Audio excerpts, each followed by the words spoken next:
की तरफ से न्यायालय में उनके वकील ने आवेदन किया कि जेल में उनको कोई ऐसा विषाक्त खाना दिया गया जिसमें जहरीला पदार्थ मिलाया गया था।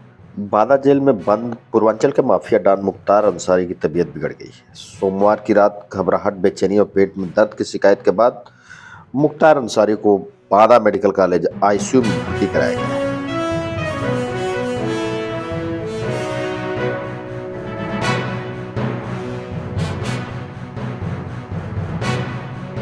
जय हिंद, जोहार। आप देख रहे हैं आजाद लोकतंत्र। यूपी की बांदा जेल में बंद पूर्वांचल के माफिया डॉन मुख्तार अंसारी की तबीयत बिगड़ गई है। सोमवार की रात पेट में दर्द की शिकायत के बाद सुबह 3:55 बजे करीब उन्हें बांदा के रानी दुर्गावती मेडिकल कॉलेज के आईसीयू में भर्ती कराया गया है। बाराबंकी की एमपीएमएलए कोर्ट में जेल में परोसे गए भोजन में धीमा जहर देने का आरोप लगाने के महज 5 दिन बाद ही मुख्तार अंसारी की तबीयत खराब होने पर हड़कंप मच गया।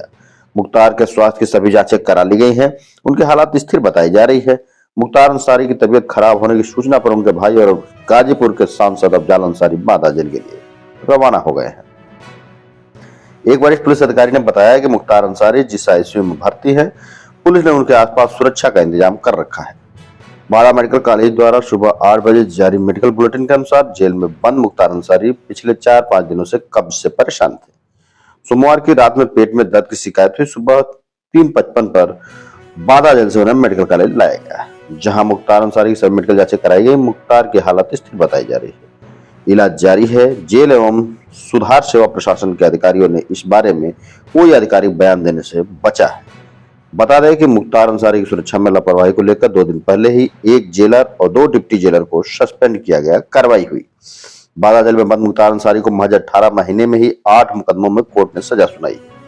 इसमें 2 बार उम्र कैद की सजा हुई है। मुख्तार के विरुद्ध लंबित 65 मुकदमों में 21 का विभिन्न न्यायालयों में ट्रायल चल रहा है। सरकार की पैरवी से हाल ही में 34 वर्ष पुराने एक मुकदमे में वाराणसी के एमपीएमएलए कोर्ट ने मुख्तार को आजीवन कारावास की सजा दी है।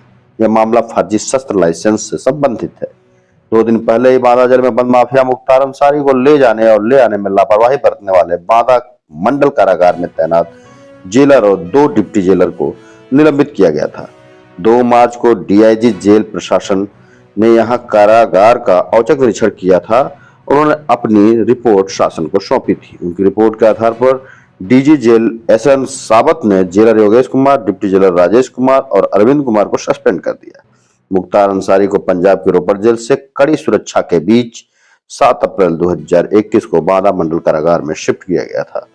अब सुनिए उनके बड़े भाई सांसद अफजाल अंसारी को उन्होंने क्या कहा मुख्तार अंसारी की बिगड़ी तबीयत के बारे में।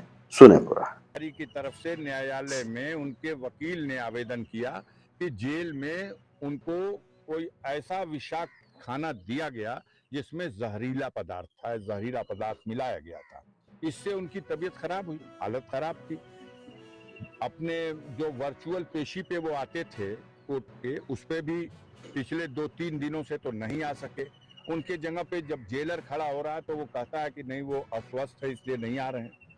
इस बीच में हम लोग जानते हैं कि काफी दिनों से उनके हत्या करने का साजिश रची जा रही है और उनके बेटे मुख्तार अंसारी की ओर से, उमर अंसारी की ओर से माननीय सर्वोच्च न्यायालय में ये याचिका दायर की गई है कि उनके सारे मामले और उनको उत्तर प्रदेश के बाहर कहीं दूसरी स्टेट में शिफ्ट करके वहां ट्रायल करा लिया जाए और वहां उन्हें रखा जाए जुडिशियल कस्टडी में।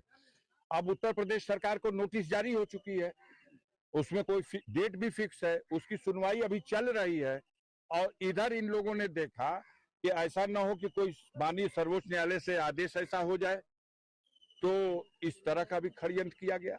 हमारा मानना है कि मौत का एक दिन निश्चित है, लेकिन शैतान कोशिश तो कर सकता है और तमाम तरह की उनको मिटाने की, उनकी हत्या करने की कोशिशें हो रही हैं। उसके पीछे एक बड़ी वजह, जो सबसे जरूरी वजह है, वो ये है कि ब्रजेश सिंह जो हैं, उनके खिलाफ 15 जुलाई 2001 में जब मुख्तार अंसारी पर उसरी में आक्रमण हुआ था तो उनके खिलाफ नामजद अभियुक्त बना करके त्रिभुवन सिंह, ब्रजेश सिंह पर मुकदमा दर्ज हुआ था।